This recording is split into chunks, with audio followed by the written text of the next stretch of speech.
आयो आवाज? ए हजुर। त सबभन्दा पहिला हामीले हेर्नुपर्ने के रहेछ? आयु हेर्नुपर्ने रहेछ। दोस्रो नम्बरमा स्वास्थ्य हेर्नुपर्दो रहेछ। तेस्रो नम्बरमा अन्य लक्षणम, त्यस पश्चात अन्य सबै कुरा विचार गर्नुपर्छ। यहाँसम्म बुझियो होइन? क्लियर छौँ? जे होस्, जानेकोलाई त स्वाभाविकै भयो, ताजगी हुन्छ। जो नयाँ हुनुहुन्छ उहाँहरूको लागि पनि पक्कै बुझियो होला भन्ने लाग्यो।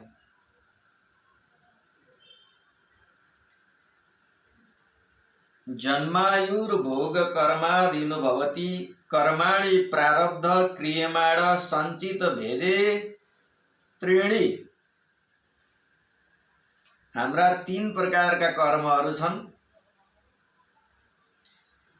सञ्चित कर्म, क्रियामाण कर्म र प्रारब्ध कर्म। यो सबै ज्योतिष शास्त्रद्वारा अध्ययन हुन्छ। तथैव कर्म फल रूपिणौ लाभालाभौ जया जयौ तेन निज कर्म विपाकै। शास्त्रमा भनेको छ उसले कस्तो कर्म गर्छ त्यसको आधारमा उसले फल प्राप्त गर्छ। यहाँ 2 प्रकारको फलको वर्णन गरिएको छ। एउटा त अहिले गर्ने उसको कर्मको आधारमा फल, एउटा उसको सञ्चित भनौँ या प्रारब्ध स्वरूप उसलाई प्राप्त हुने फल। यो 2 प्रकारको फल हरेक जातकले भोग्नै पर्छ, हरेक जीवात्माले भोग्नै पर्छ। प्रारब्धजन्य फल र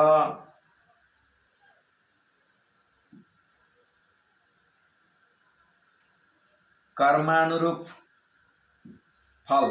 अहिले कस्तो कर्म गरेको छ त्यसको अनुसारमा फल।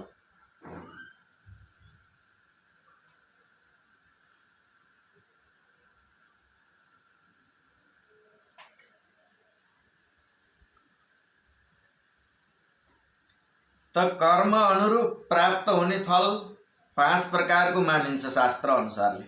विशेष कर्म अनुरूप होइन, प्रारब्ध अनुरूप।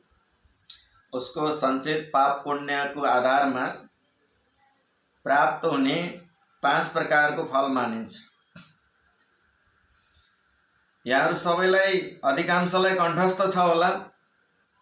आयु, कर्म, वित्त, विद्या, निधन। कतिवटा भयो? आयु, कर्म, वित्त, विद्या, निधन। यो 5 प्रकारको कर्म मनुष्यको हातमा छैन भनिन्छ शास्त्र अनुसारले। र बल गरेर हेर्दा पनि यो 5 वटा कर्मलाई हाम्रो अधीनमा लिन सकिँदैन। केही हदसम्म विद्यालाई अलिअलि सकिएला, अरू केलाई सकिएला?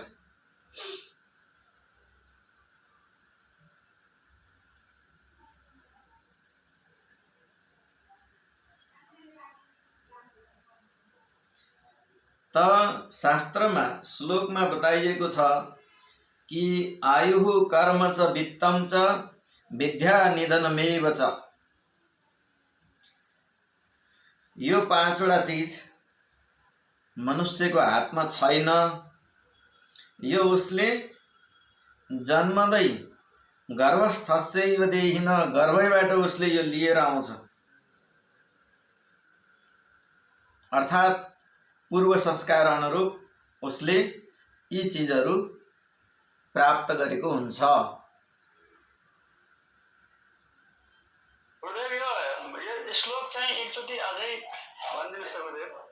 आयु, कर्म, च वित्तं च विद्या निधनमेव च।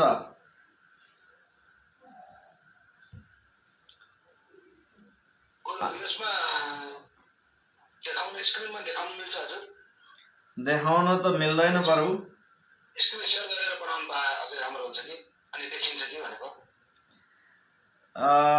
स्क्रिनसट गरेर हालिदिने त्यो पछि बरु हालिदिनु मिल्ला, अहिले देखाउन खै मलाई अलि टेक्निकल पार्ट अलि ज्ञान भएन।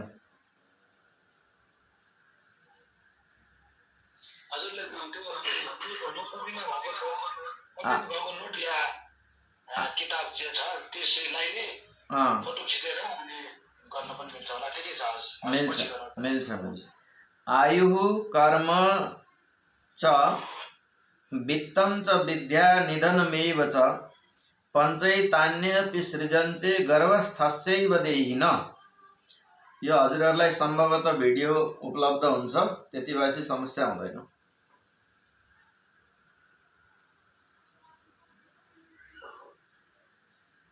यो हस्, यो 5 वटा चिज जन्मजात लिएर आउँछ। त शास्त्रमा जन्मजात लिएर आउने चिजलाई केले जानिन्छ, कसले जान्छ, कसरी जान्ने त भन्ने कुराको बारेमा बताइएको छ। विधाता लिखिता यस्य ललाटे क्षरमालिका दैवज्ञस्तां पठेन् नित्यं होरा निर्मल चक्षुषाम। विधाताले लेखिदिएको कहाँ ललाट अक्षर निधारमा लेखिदिएको चिजलाई दैवज्ञस्तां पठेत् नित्यम, दैवज्ञले ज्योतिषीले पठेत नित्यम, त्यसलाई अध्ययन गरेर पढेर केद्वारा पढ्ने? होरा निर्मल चक्षुषाम, होरा शास्त्र रूपी निर्मल चक्षु जुन छ त्यसद्वारा अध्ययन गरेर जातकलाई जस्ताको तस्तै बताइदिन सक्छन्। हेर्नुहोस् है, यहाँ सम्बन्ध भावीले विधाताले ललाटमा निधारमा 6 दिनको दिनमा आएर लेखिदिएको जुन चिज छ त्यसलाई दैवज्ञले पढेर सुनाउन सक्छन्।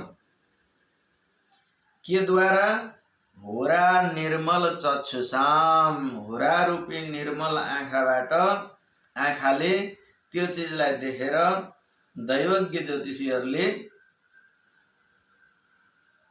जानकारी गराउन सक्छन्। यस्तै प्रकारको अर्को पनि प्रमाण छ। ललाटपट्टि लिखिता विधाता 6 दिने याच्छार मालिका ता जन्मपत्री प्रकटे विद्धते यथावस्तु घनान्धकारी। सबैले सुन्नु भएको छ हैन?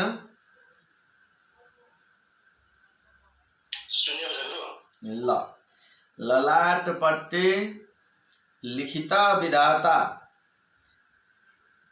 6 दिने याच्छार मालिका ता जन्मपत्री प्रकटे विद्धते, ता जन्मपत्री प्रकटे विद्धते वस्तु घनान्धकारी। अब यहाँनिर के भनिदियो?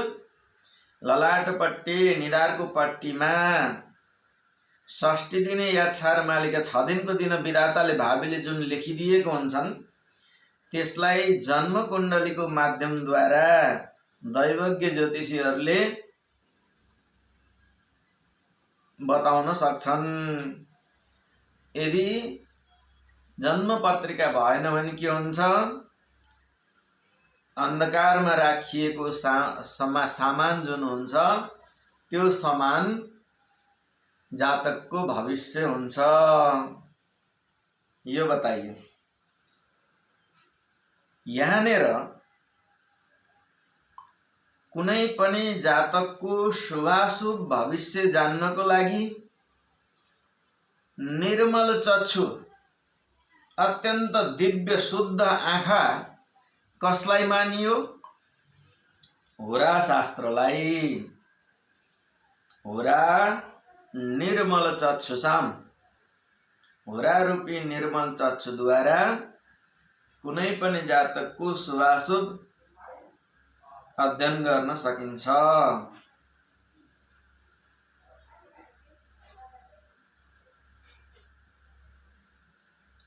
ठीक छ। अब यहाँहरुको दिमागमा एउटा प्रश्न उठ्यो होला, मनमा एउटा प्रश्न उठ्यो होला, यो होरा भनेको के हो त?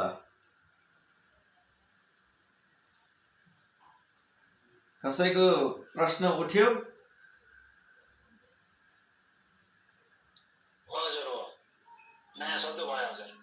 होरा निर्मल चक्षुषाम दैवज्ञस्ताम पठेन नित्यम।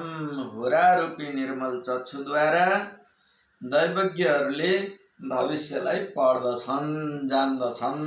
त यो होरा भनेको के हो त?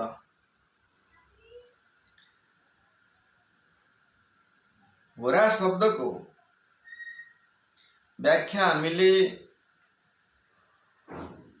होरा शास्त्रमै गएर खोज्नु पर्यो। होरामा विशेष गरेर पराशर होरा, गर्ग होरा लगायतका आर्ष ग्रन्थहरू छन्।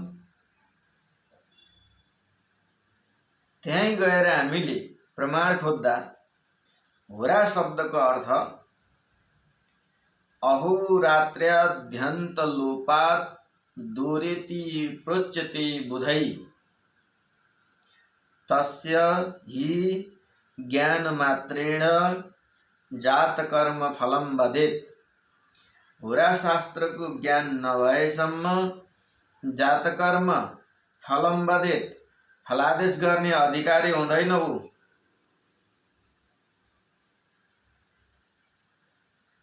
ल हेर्नुस् है, होरा शास्त्रको ज्ञानले मात्रै ऊ जात कर्म फलम वदेत। अब यहाँनिर अहोरात्र्याद्यन्त लोपात् दूरेति प्रोच्यते बुधै, अहोरात्रको प्रथम वर्ण अ र अन्तिम वर्ण त्र, यी दुई शब्दको लोप भएर होरा शब्द बनेको हुन्छ।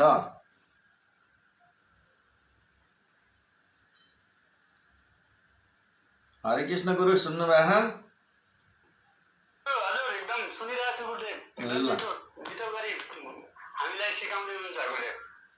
अहोरात्र्याद्यन्त लोपात् दूरेति प्रोच्यते बुधै, अहोरात्र्याद्यन्त लोपात् दूरेति प्रोच्यते बुधै तस्य हि ज्ञान मात्रेण जात कर्म फलम वदेत। होरा शास्त्रको ज्ञान भएर मात्रै जात कर्म फलम वदेत, यो जातकको शुभाशुभ हेर्ने अधिकारी हुन्छ।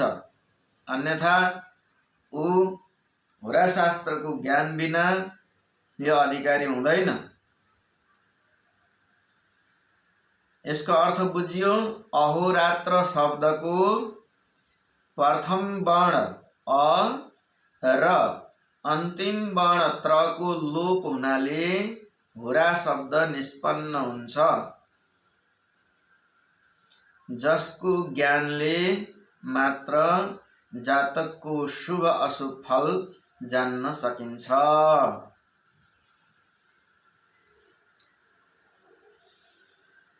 यसैको अलि विस्तृत व्याख्या सारावली भन्ने ग्रन्थमा गरिएको छ। त्यहाँ बताइएको छ, मैले અહીં हजुरहरूलाई सुनाए बृहत पराशर होरा शास्त्रको दोस्रो अध्यायको दोस्रो श्लोक सायद। अब म यहाँहरूलाई बताउँदैछु सारावली ग्रन्थको प्रमाण आद्यवंत बणलोपा दोरा सिद्धेति होरात्रात् तत्प्रतिबद्धश्चायं ग्रह भगणश्चिन्तयति यस्मात्।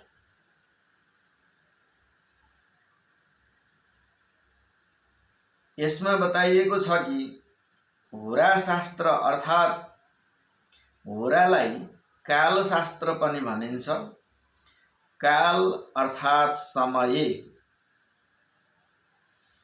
यही कालमा बाँधिएको या बाँधिएर रहेको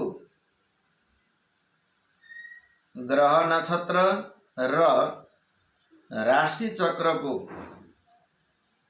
अध्ययन गरेर शुभाशुभ फलितार्थ बोधक शास्त्रलाई होरा शास्त्र भनिन्छ।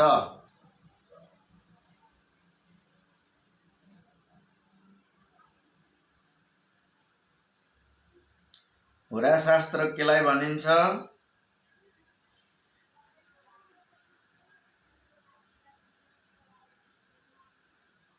समय अर्थात् कालमा बाँधिएर रहेको ग्रह नक्षत्र र राशि चक्रको अध्ययन गरेर शुभाशुभ फलितार्थ बोध गराउने शास्त्रलाई होरा शास्त्र भनिन्छ।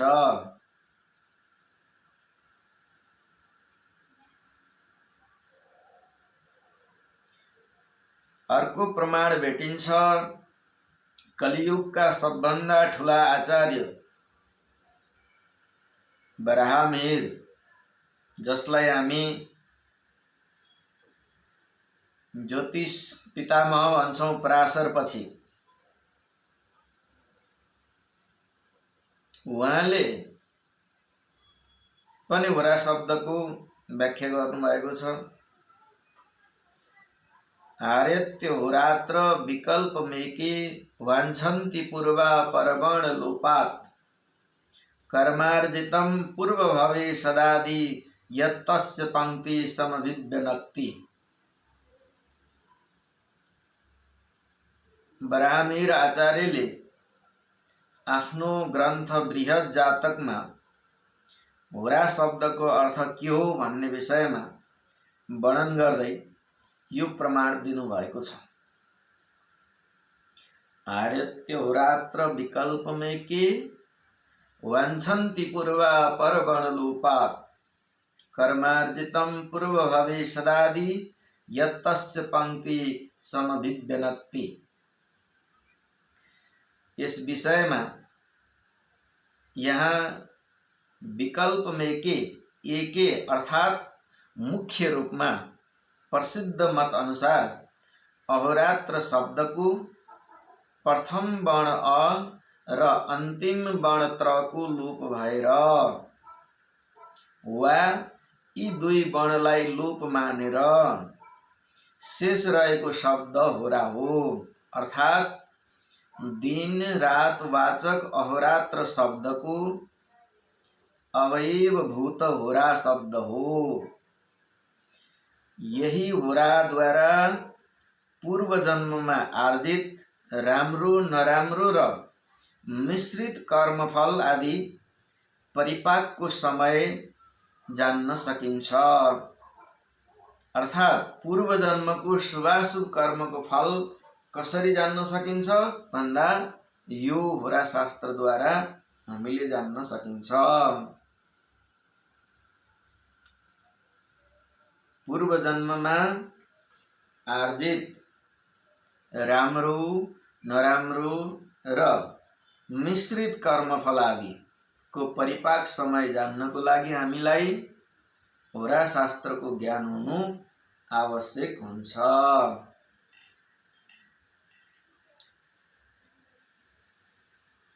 यहाँ बराहमिहिरले अहोरात्र विकल्पम अर्थात् विकल्प अर्थात् विशेष प्रकारको कल्पना वा परिवर्तन वा चक्रवत भ्रमण अथवा विधान, यो विकल्प शब्दको अर्थ मानिएको छ। विकल्प शब्दको अर्थ के भयो?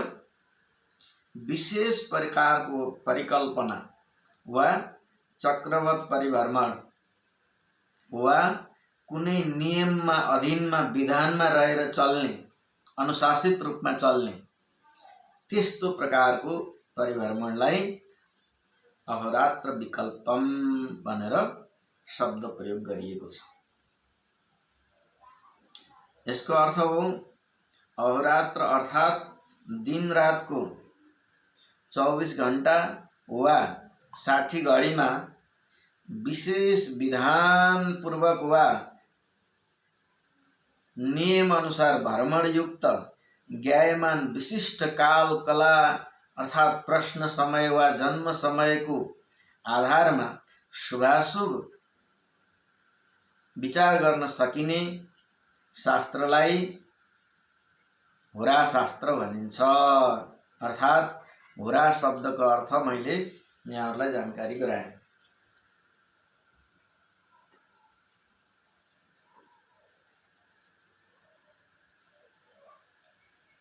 यहाँहरू सबैले बुझ्नुभयो होरा भनेको के रहेछ?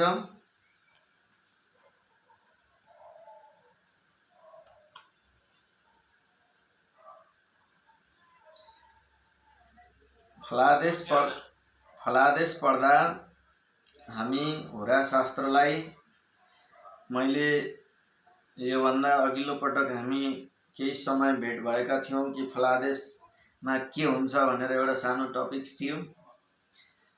त त्यसमा यहाँहरूलाई 4वटा किताबको नाम टिपाएको थिएँ, सायद सबैले टिप्नु भयो होला।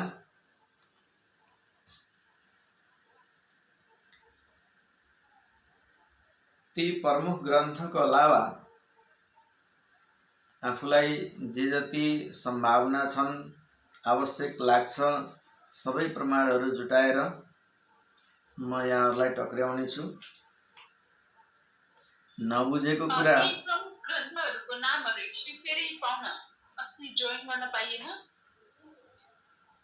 प्रमुख ग्रन्थहरूको नाममा बृहत पराशर होराशास्त्र, बृहत पराशर होराशास्त्र शास्त्र,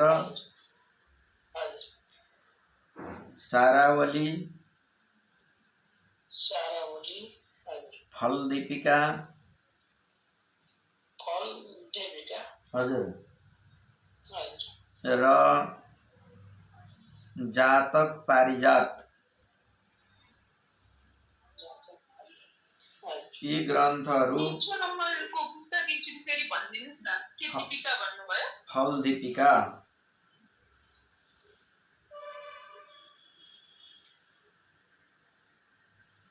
यी ग्रन्थहरू कुन अथरको लेखकको लिँदाखेरि राम्रो होला त्यो पनि हजुरले भनिदिनुस् न। राइटर्स त अब सबै एउटै हुने नै भए, अब व्याख्याकारका कुरा रह्यो हैन। हजुर, व्याख्याकार त व्याख्याकारमा फलदीपिका अब यो हजुरहरूले आफूले पनि निर्णय गर्ने कुरा हुन्छ कुन व्याख्या कसले गरेको व्याख्या तपाईले सजिलै बुझ्न सक्नुहुन्छ हैन। अधिकांश डाक्टर सुरेशचन्द्र मिश्रद्वारा व्याख्या भएको संस्कृत हिन्दी भाषाका ग्रन्थहरू अधिक राम्रा, मलाई राम्रो लाग्छ। र गोपेश कुमार ओझा हुनुहुन्छ, उहाँद्वारा लिखित पनि राम्रो व्याख्या भेटिन्छ। अब यहाँहरू सबैले जान्नुभयो कि होरा शब्दको अर्थ के हो, होरा शास्त्र नै किन पढ्नुपर्ने रहेछ, मनुष्यको जन्म कुण्डली हेराउनु पूर्व कहाँबाट हेराउन सुरु गर्ने, मनुष्यले परिवर्तन गर्न नसक्ने जन्मदै लिएर आएका फल के रहेछन् र कर्मद्वारा परिवर्तनशील कर्म पनि जुन हुन्छ त्यो अलग पाटो मैले बताएँ। त यी कुराहरू अहिलेसम्म मैले जानकारी गराएँ यहाँहरूलाई है। अब छोटो मिठोमा यहाँहरूले जसले जान्नु भएको छ उहाँलाई ठिकै छ, जसले जान्नु भएको छैन उहाँहरूको लागि यो उपयोगी होस् भनेर म एउटा प्रश्न राख्दैछु यहाँहरूको लागि। इष्टकाल भनेको के हो भनेर कसैले सोध्यो भने त्यसको परिभाषा कसरी गर्नुहुन्छ, या मैले गरिदिनु आवश्यक छ? सबैले जान्नुहुन्छ? गुरु यो के रे थाहा त सबैलाई होला हैन गुरु? हजुर। गुरुको के रे पाठ्य पुस्तक अनुसारले जुन किसिमले पढाउने भनेको त्यो हामीलाई थाहा भए पनि गुरुले पढाइदिनु भने रिभिजन हुन्छ गुरु। ल ठीक स्मृति पढाउँदै जाउँ न गुरु। होरा शब्दको मैले जानकारी गराएँ। अब तपाईहरुले, किनकि यो ज्योतिषीहरूको लागि मूल चीज हो, इष्टकाल भनेको के हो, इष्टकाल कसरी बनाउने भन्दा पनि इष्टकाल भनेको के हो यो ज्ञान हुनु आवश्यक छ।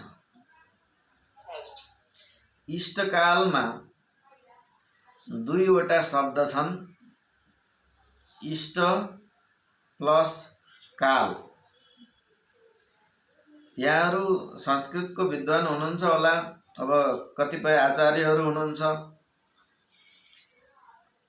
संस्कृतमा इष्ट माने आफ्नो अभिष्ट इच्छाइएको र काल माने समय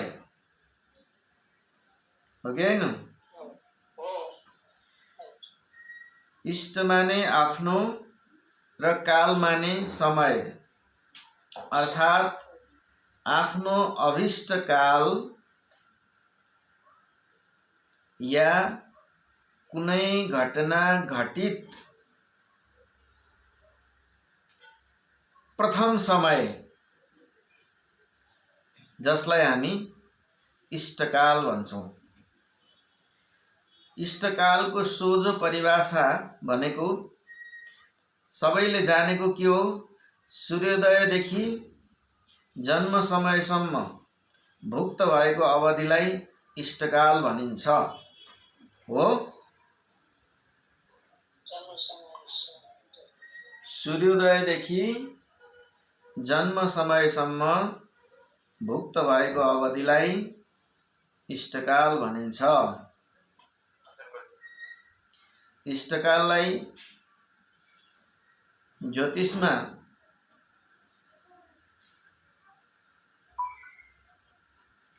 श्री सूर्योदयादिष्टम, श्री मण्डलोदयादिष्टम,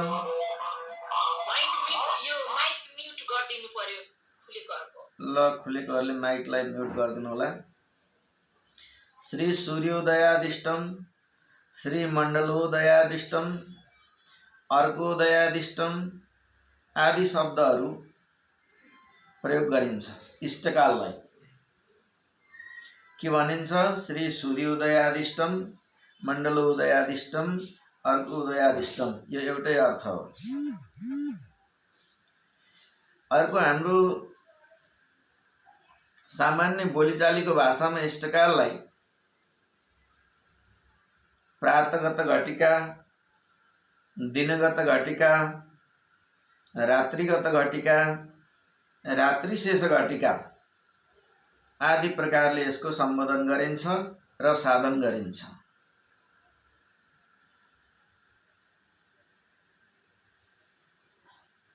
ठीक छ, बुझ्नु भयो?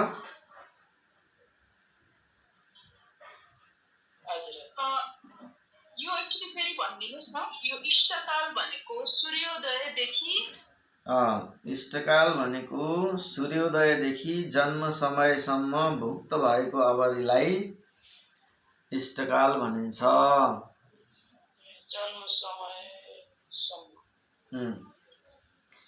यसका पर्यायवाची नामहरू अघि मैले बताएँ, सूर्योदयादिष्टम, मण्डलोदयादिष्टम अर्कोदयादिष्टम दिनगत घटिका प्रातगत घटिका रात्रिगत घटिका रात्रिशेष घटिका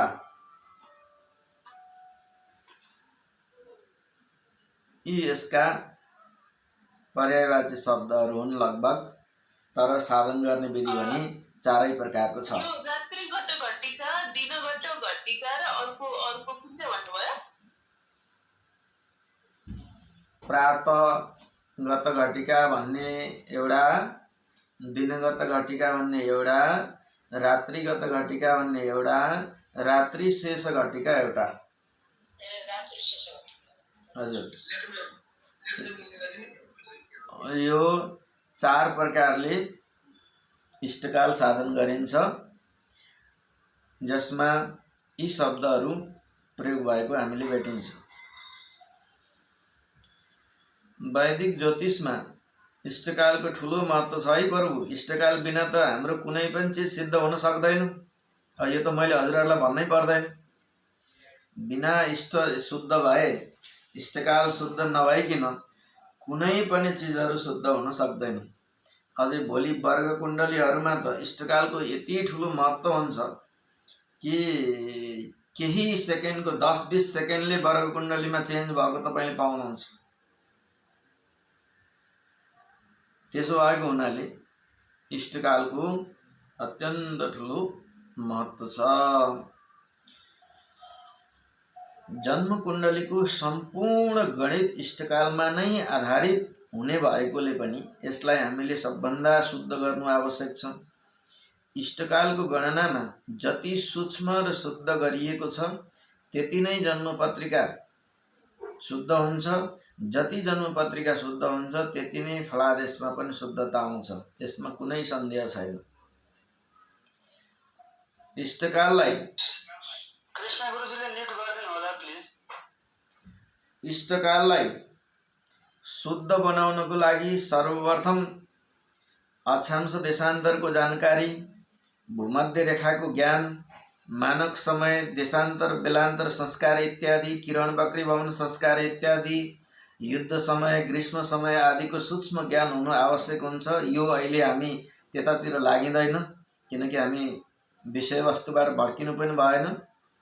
परन्तु यहाँ इष्टकालको परिभाषाको साथसाथमा इष्टकाल कसरी शुद्ध हुन्छ त नि भन्ने विषयमा थोरै सङ्केत मैले यहाँमा राखेँ।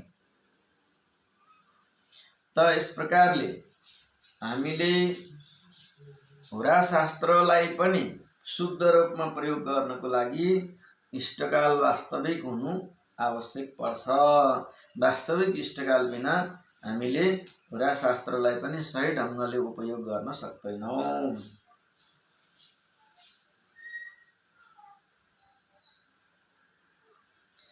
त अब हामी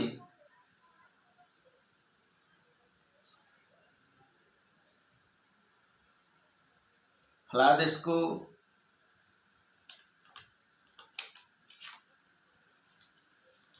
विशेष कडीमा पहिलो हाम्रो दिन छ।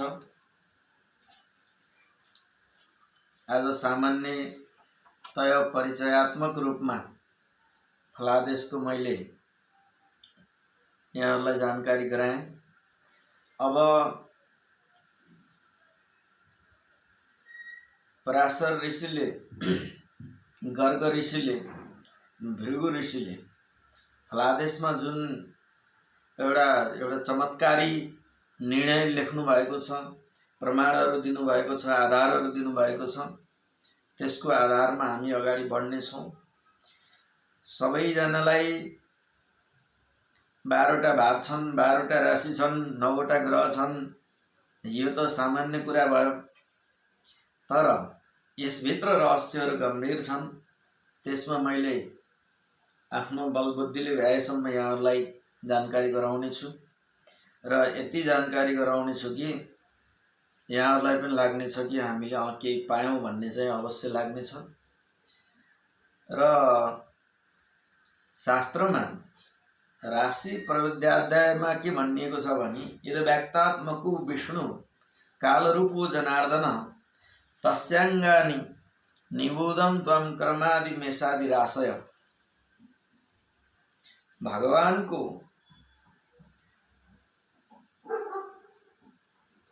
स्वरूप मानिएको छ सम्पूर्ण ब्रह्माण्डलाई। यो कुरा बुझ्नु होला। यद व्यक्तात्मको विष्णु कालरूपो जनार्दन तस्यांगानि निबोधम त्वम कर्मान्मेषादिराशय। विष्णु भगवानको शरीर मानिएको छ सम्पूर्ण ब्रह्माण्डलाई। तस्यांगानि भगवानको अङ्गलाई निबोधम त्वम कर्मान्मेषादिराशय। यसलाई 12 बराबर भागमा बाँडेर मेषादि राशिको रूपमा हामीले मानेका छौं। यो प्रमाण भेटिन्छ शास्त्रमा। अब आकाशमा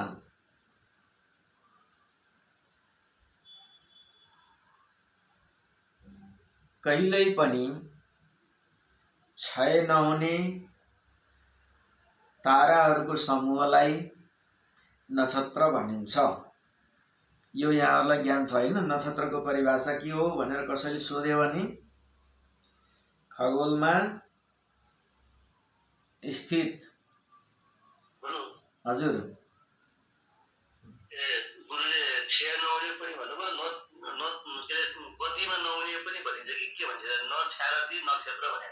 न क्षयति इति नक्षत्र।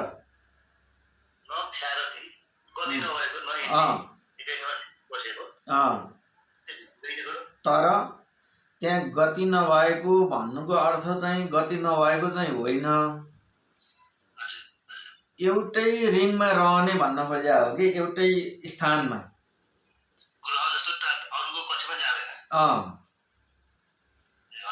त नक्षत्रको परिभाषा के भयो? ताराहरूको समूहलाई हामी नक्षत्र भन्दछौँ। कस्तो ताराहरूको समूह छ? कस्तो ताराहरूको समूह नक्षत्र भनेपछि कहिल्यै पनि विचलन नहुने त्यस्ता जुन विशेष ताराहरू छन् ती ताराहरूको समूहलाई हामी नक्षत्र भन्दछौँ।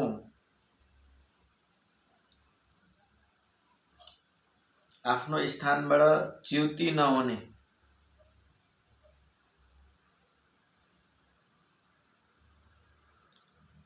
अब नक्षत्रहरूको समूहलाई हामी के भन्छौँ?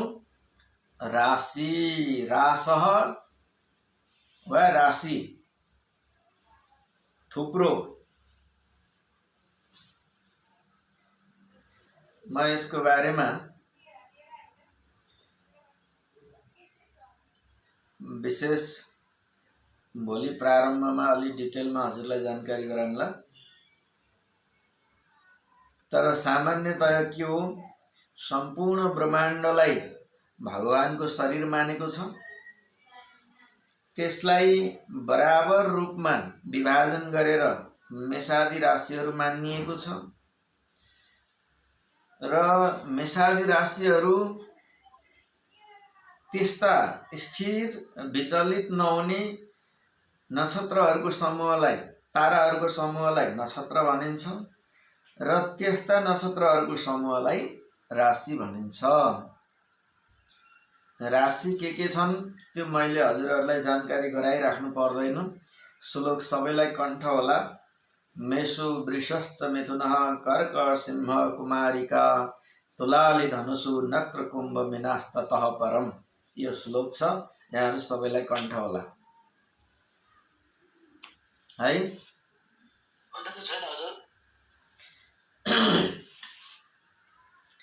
अब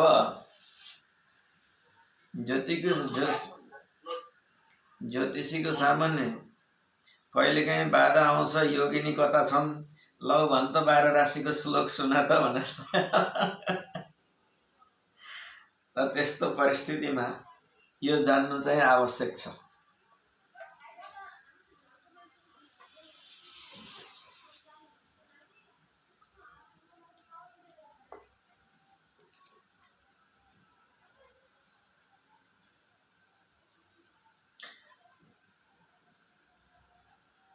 अब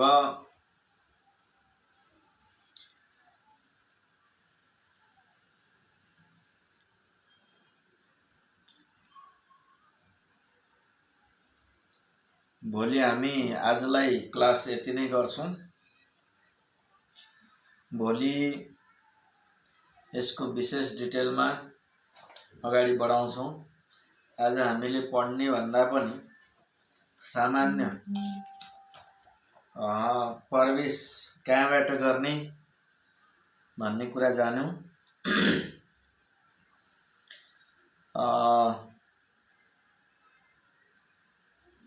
राशिहरूका अनेक तत्त्व छन्, त्यसको प्रयोजन छ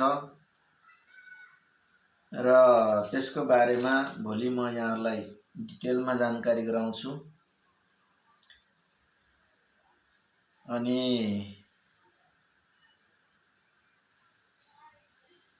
त्यसको उपयोग पनि साथसाथमा गरिनेछ। समय कहिल्यै पनि आजका कुराहरू सामान्यतया केही हजुरहरूलाई नबुझे जस्तो लाग्छ भने भन्न सक्नुहुन्छ।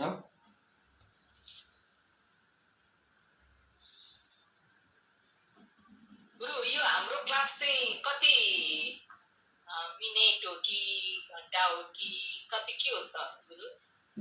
क्लास 1 घण्टा नियमित हुन्छ। 1 घण्टा मात्रै हो गुरु? त्यसको अलावा धेरै चाहिँ जति पनि हुन सक्छ। अब यहाँ तर थोरै चाहिँ हुँदैन। 1 घण्टा रेगुलर 1 घण्टा हो कि 1.5 घण्टाको क्लास हो? रेगुलर 1 घण्टा क्लास हुन्छ। अनि 1 घण्टा पछाडि चाहिँ त्यसलाई 10-15 मिनट 20 मिनट जे जति लाग्ला सोधबुझ छलफल होइन।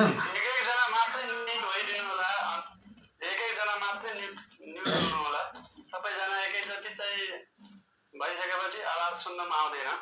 कृष्ण गुरुको अन छ, कृष्ण गुरुको अर्को अगरेमा हुन्थ्यो। हस् अब भयो त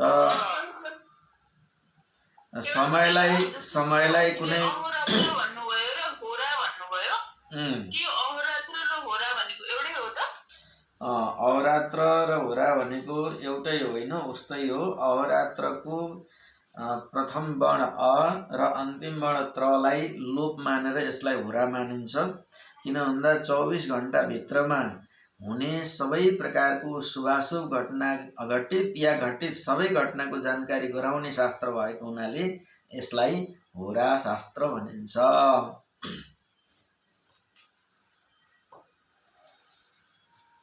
भन्नाले ज्योतिष शास्त्रको पर्याय नै होरा शास्त्र हो? होइन, ज्योतिष शास्त्रको 3वटा या 5वटा अङ्गहरू छन्। त्यसमध्ये होराशास्त्र एउटा फलादेश क्षेत्रको प्रमुख अङ्ग हो। जस्तै सिद्धान्त ज्योतिष, संहिता ज्योतिष र होरा ज्योतिष, यो 3टा प्रमुख अङ्गहरू छन्। सिद्धान्त ज्योतिष अन्तर्गत त हजुरहरूले योभन्दा अगाडि पढ्नुभयो पञ्चाङ्ग गणितको खगोल सम्बन्धी। संहिता ज्योतिष अन्तर्गत धेरै विषयहरू छन् र जुन फलादेशको विषयको लागि होराशास्त्र अध्ययन हामी आजबाट सुरु गर्दैछौँ। जो त्रिस्कन्धात्मक ज्योतिष शास्त्रम भनेर सम्बोधन गरेको छ। प्राचीन कालमा 3 स्कन्ध मानिन्थ्यो, परन्तु बीचमा आएर प्रश्न, शकुन इत्यादि, रमल इत्यादि पनि यसलाई स्कन्धको रूपमा मानिन्छ। तर हामी के मान्छौँ भने होराशास्त्र 3वटा स्कन्ध मध्येको एउटा सबैभन्दा प्रमुख अङ्ग हो, जसले प्रेडिक्सनको लागि, शुभाशुभ जान्नको लागि हामीलाई ज्ञान दिन्छ, जानकारी गराउँछ, सिकाउँछ, अर्थात् जे पनि भन्न सकिन्छ।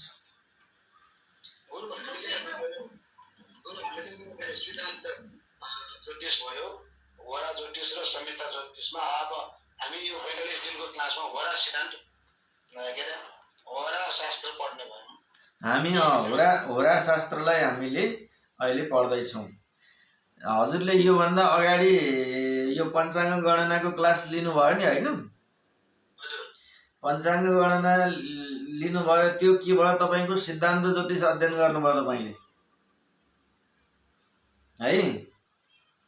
अब अहिले हजुरहरू होरा ज्योतिषको लागि आजबाट सुरु गरियो होरा शास्त्रको लागि।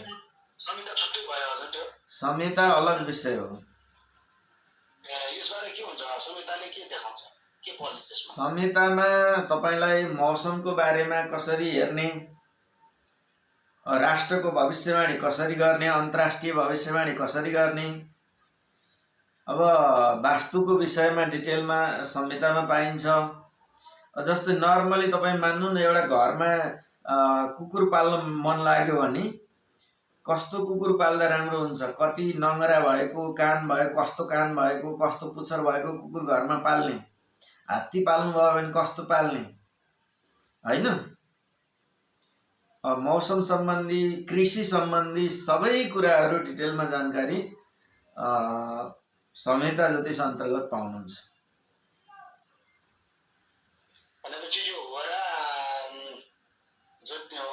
शास्त्रबाट हामीले जातकको कुण्डली बारे जीवन बारे होरा शास्त्रबाट अब मान्छे मतलब जातक भनौँ न, जातक त मौसम अनुसार फरक होला, मौसमले पनि फरक पर्न सक्छ।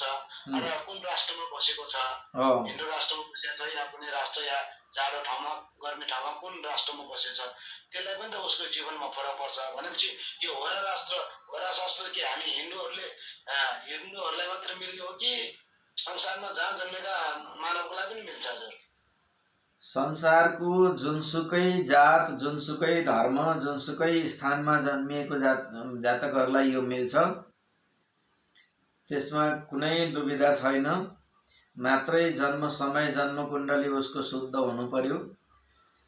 मैले आजभन्दा 3-4 दिन पहिला मात्रै एकजना जापानिज नागरिकलाई हेराएको छु, जापानको टोकियोमा जन्मनु भएको, र उहाँ परामर्शको क्रममा रुनुभयो। त होरा शास्त्र कुनै नियममा सीमामा बाँधिएको छैन। यति हो कि शास्त्रले थोरै सङ्केत गरेको छ देशकाल परिवेशलाई अध्ययन गर्नु, त्यति चाहिँ भने त्यसलाई थोरै ज्योतिषीले आफ्नो बुद्धि लगाउनु पर्छ। अन्यथा मूल नियमहरू विश्वको कुनै पनि कुनामा कुनै पनि धर्ममा रहनेलाई लागू हुन्छ, चाहे क्रिस्चियन होस्, चाहे हिन्दू होस्, चाहे मुस्लिम होस्, सबको लागि होरा शास्त्र समान रूपमा लागू हुन्छ। गुरु यो होरा शास्त्र भनौँ न, यो पर्वबाट जब जन्मिन्छ, हजुर, जन्मिँदाखेरि नि उसको त अब कुण्डली तयार हुन्छ, जन्मेको आधारमा कुण्डली तयार हुन्छ। कुण्डलीमा सबै ग्रहहरू नक्षत्रहरू जहाँ जहाँ बस्नुपर्ने बसिसकेका हुन्छ, त्यही अनुसार नै उसको फलादेश हुने भयो। भनेपछि त्यसमा चाहिँ अब अर्को कुरा 6 दिनभित्र भनौँ न हामी न्वारण गर्छौँ, कसैका 8 दिन होला, कसैका 5-10 दिन होला, फरक होला। यो 6 दिनमा जुन निधारमा लेखिएको भनेपछि यो त हिन्दूलाई मात्रै मिल्ने भयो, कसैको त 10 दिनमा गर्छन्, कसैको त अब गर्दै नगर्ला, यो चल्ने छैन विदेशीहरूको। यसमा चाहिँ कसरी यसमा फरक पर्छ कि पर्दैन? होइन, फरक पर्दैन। यो 6औं दिनको दिन लेख्ने भन्ने एउटा चाहिँ त्यो भावीको सम्मानको लागि शास्त्रले राख्या हो। उसले जन्मदा त प्रारब्ध आफ्नो लिएर आइसकेका हुन्छ। यो त हामीले कर्म, हाम्रो कर्ममा त हरेक चिजमा कर्म प्रधान, ईश्वर प्रधान छ। भगवानको अस्तित्वलाई हामी स्वीकार गर्छौँ। त्यस कारणले यहाँ भावीलाई 6टीको दिनमा पूजा गर्ने विधान बनाइएको हो। त्यो होइन कि त्यही दिन आएर लेखिदिन्छ, यो होइन। तर शास्त्रमा यो बताइएको छ कि 6ठी दिन याद छ र मालिका 6 दिनको दिनमा भावी आएर लेखिदिन्छ, यो प्रमाण छ। तर पनि हामी त म्याथलाई मान्छौँ, शास्त्रको अन्य सबै चिजहरूलाई हामीले अध्ययन गरेका छौँ। त्यसो भन्ने हो भने त 6 दिनभन्दा पहिल्यै यदि उसको भविष्य तय नहुने हो भने त होइन, कसरी मान्ने जन्म समय एकै यो टाइमलाई भनेर कसरी स्वीकार गर्ने? तसर्थ यदि टाइमलाई हामीले मान्ने हो भने त जुन समयमा जन्मियो त्यो समयमा उसको भविष्य निश्चित भयो।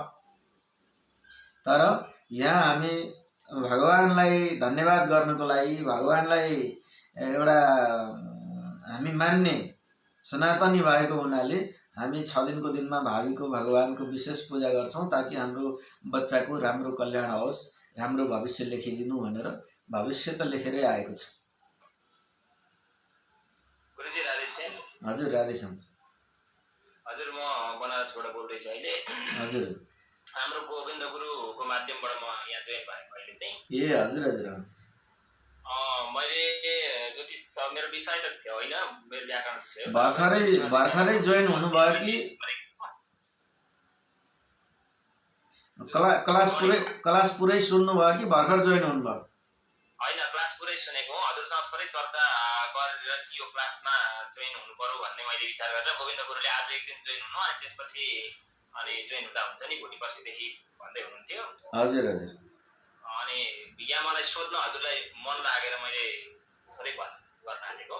यो हजुरले कुनै ग्रन्थ विशेषलाई लिएर कि हजुरले एउटा सिलेबस बनाउनु भएको छ कि यति 45 दिनमा यति पढाउने भनेर कि कस्तो के छ, यो थोरै जिज्ञासा स्वरूप। किनभने मैले 2-3टा ग्रन्थ चाहिँ लगाएको छु, तर पनि अब यो उहाँले गोविन्द गुरुले भन्दाखेरि भएर पढ्नु पर्यो कस्तो के छ होइन। हामीले ग्रन्थको संक्षिप्त सार त लिन्छौँ नै, तर ग्रन्थ पढाएर त साध्य हुन्न। 45 दिनमा हजुरलाई थाहै छ बनारसमा बस्नुहुन्छ त होइन। ग्रन्थको सार लिन्छौँ, ग्रन्थ पढाउँदैनौँ। श्लोक सहित सार लिन्छौँ र यसमा प्र्याक्टिकल पनि हुन्छ कि कस्तो हुन्छ गुरुजी? अब पछाडि क्लास हुँदै जाँदाखेरि गणित पनि जोइन हुन्छ यसमा अलिअलि कि फलितै मात्रै हाम्रो जोइन भएर प्र्याक्टिकल पनि हुन्छ? होइन, यसमा फलित मात्रै हुन्छ। प्र्याक्टिकल त म हजुरहरूकै जन्मकुण्डलीको आधारमा गराउँछु। हजुरहरूले आज म यो पनि जानकारी गराउँ कि आज र भोलि सम्भवतः 2-4 दिन हामीलाई सामान्य चिजहरूमा बाटोमाथि उठ्नु छ।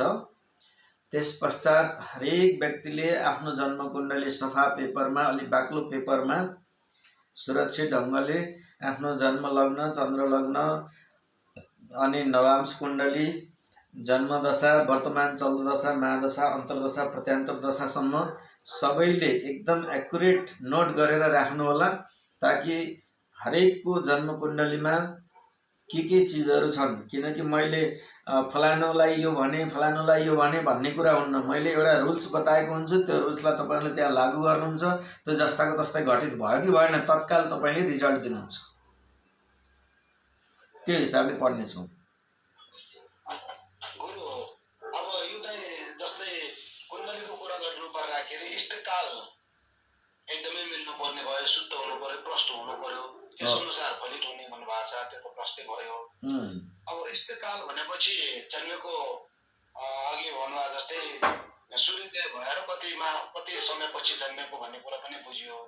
यो चाहिँ अब पहिलाको कुण्डलीहरूमा त्यसमा कुनै सबै कुरा लेखेकै हुँदैनन् र इष्ट समय मिल्छ कि मिल्दैन भनेर हामी कसरी थाहा पाउने? फलादेश गरेर मिल्यो भने त्यसको इष्ट समय ठिक, नत्र चाहिँ तिम्रो इष्ट समय नै नमिलेको हो कि भनेर पन्छाउने हो कि कसरी थाहा पाउने? यसमा दुईवटा हुन सक्छ कि भन्ने एउटा मेरो जिज्ञासा। अनि अर्को चाहिँ यही भनौँ न, ठिक छ यसैलाई। म अब गुरु एकछिन बोले। हजुर। अब त्यो चाहिँ अब इष्टकालका कुराहरू, भयात भोगका कुराहरू, धेरै कुराहरू छन्। अब त्यो चाहिँ हाम्रो चाहिँ यो क्लास चाहिँ मैले बुझे अनुसार हुन त अब गुरुसँग प्रश्न गर्नुभयो, उहाँले सक्दो चाहिँ हजुरको उत्तर दिनुहुन्छ होला। तर हामी चाहिँ यसमा चाहिँ फलितको विषयको कुरा विशेष चर्चा गर्छौँ र मेरो अनुरोध आज मैले जिम्मेवारी पाएको कारणले मैले भन्नु नै पर्ने चाहिँ तपाईँको फलादेश र उहाँले पढाएको कुराहरूमाथि विशेष हामी चाहिँ चर्चा गर्नुपर्ने हुन्छ। र सँगसँगै अब हाम्रो चाहिँ 9:15 पनि भइसकेका छन्। अब आज चाहिँ यसै सामान्य परिचय नै थियो र म यसको साथै चाहिँ आज हाम्रा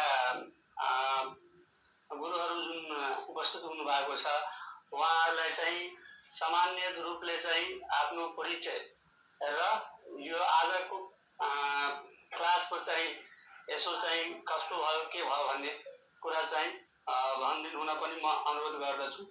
र यसका साथै चाहिँ म अब सुरुदेखि नै गुरुहरूको नाम लिँदै जान्छु। हजुर एकदम छोटोमा अब 9:15 भइसकेका छ। वामदेव गुरुबाट म चाहिँ प्रारम्भ गर्न चाहे।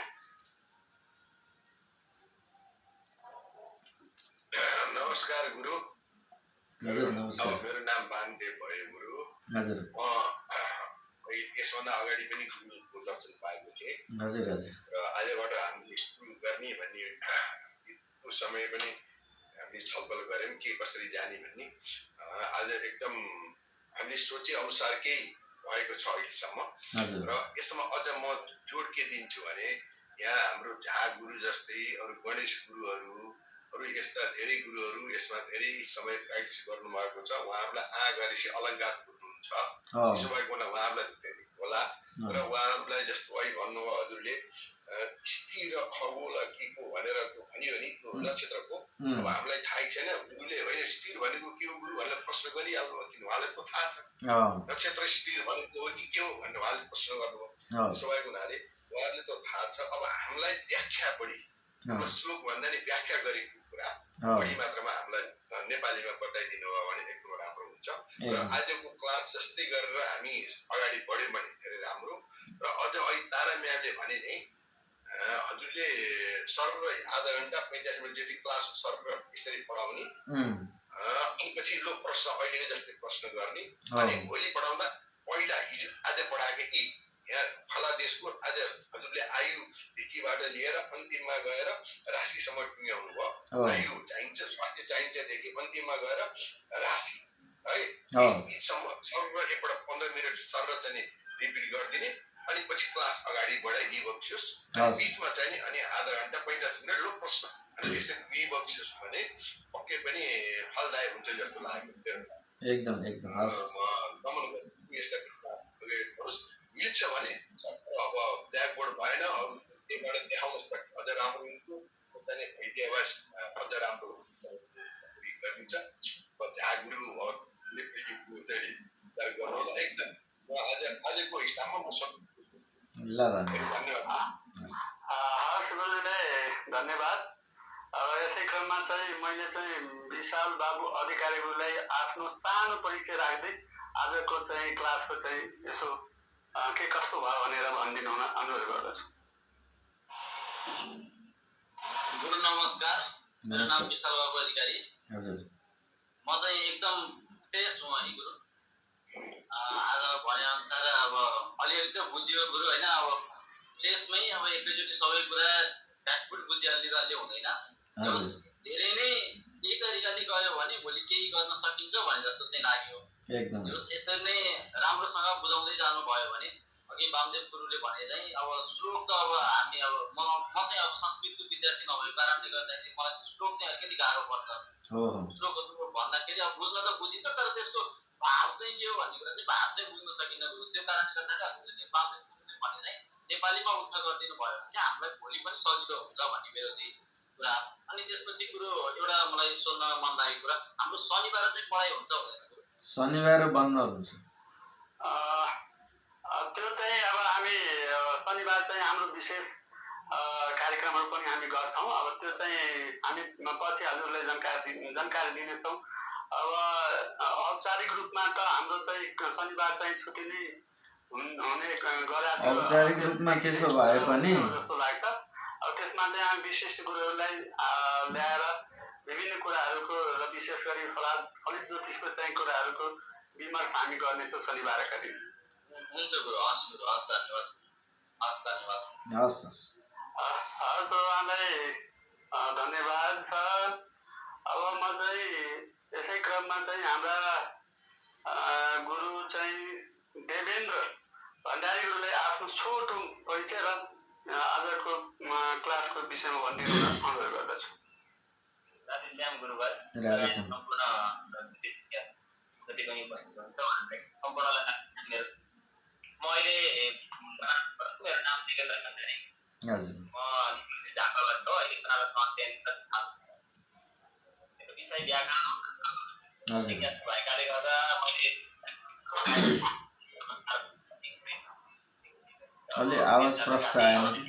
तर पनि गुरुले भन्नुभएको थियो अब उहाँ गुरुले चलाउँदै हुनुहुन्छ त्यसमा समेटेर चलाउँदै हुनुहुन्छ जहाँसम्म उहाँसँगै चर्चा गर्नु मलाई इच्छा थियो। अनि त्यसपछि मलाई भनेको अलिकति अनुभव चाहिएको भनेको दिन किन कसरी घुमाउने के गर्ने भन्ने तर आजको क्लासमा चाहिँ मैले के पाएँ एउटा चिज साह्रै राम्रो अब गुरुलेबाट पाएँ भने त्यो चिज मैले यहाँ गुरुसँग जाँदाखेरि पनि नपाएको चिज पाएँ जुन पढाउने शैली सबैभन्दा आनन्दको त्यो पाएँ एउटा बुझाउने जुन होरा शास्त्रदेखि लिएर गएर अनि कुरा भनेको के हो भन्दा अब सारावलीदेखि लिएर बृहत जातकमा मतलब प्रत्येक आचार्यको मतलाई ल्याएर बुझाउनु भयो त्यो चाहिँ साह्रै राम्रो लाग्यो यसरी बुझ्दाखेरि अगाडि राम्रो हुन्छ जस्तो लाग्यो त्यही भएर मैले प्र्याक्टिकल पनि हुन्छ भनेर सोध्नुको कारण चाहिँ म जोइन भइसकेको छुइनँ यसमा अब गोविन्द गोष्ठी भन्नुभएको थियो एक दिन हेर्नु होला क्लास त्यसपछि कस्तो के हुन्छ अनि जोइन हुनु होला भन्नुभएको थियो त्यही भएर म आज चाहिँ अब ग्रुपलाई यसो कस्तो के रहेछ कतिसम्म अब प्र्याक्टिकल पनि रहेछ कि रहेन जसरी बुझ्नको लागि आएको थिएँ अब ग्रुपले भनेको प्र्याक्टिकल पनि हुन्छ भनेर धेरै राम्रो लाग्यो धेरै यसले लाभ हुन्छ जस्तो लाग्यो मलाई पनि धेरै लाभ हुन्छ भन्ने मैले पाएँ धन्यवाद अब एकैचोटिमा चाहिँ सबै कुरा अब आज हाम्रो परिचयात्मक नै थियो त्यसै लागि हजुरहरू चाहिँ एकदम चाहिँ धैर्यताका साथ चाहिँ हामी पढ्नुपर्छ र राम्रै हुन्छ भन्ने हामी चाहिँ धारणा राखेर अगाडि बढ्नुपर्छ त्यस्तै गरी अब हजुर विशेष गुरुजीलाई पनि अविश्वास प्र्याक्टिकल अब अलिकति कसरी घुमाउने कसरी हेर्ने के गर्ने कतै कुरा हुन्छ